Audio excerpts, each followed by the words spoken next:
Hello coders, and welcome to How to Fix. In today's video, we'll be focusing on a new bug that you might find challenging to solve. So without further ado, let's dive into today's bug.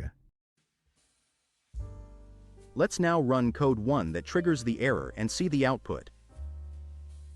Now, here's the breakdown and the fix for the issue. Do take a moment to pause the video to understand the explanation. Let's now correct the code and take a look at the resulting outcome. And presto, the code works perfectly and our output is just what we anticipated.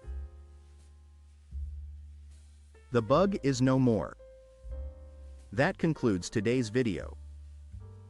If you found this tutorial useful, be sure to give us a thumbs up and subscribe to our channel for more troubleshooting videos. Remember, stay inquisitive, keep learning, and happy debugging, folks.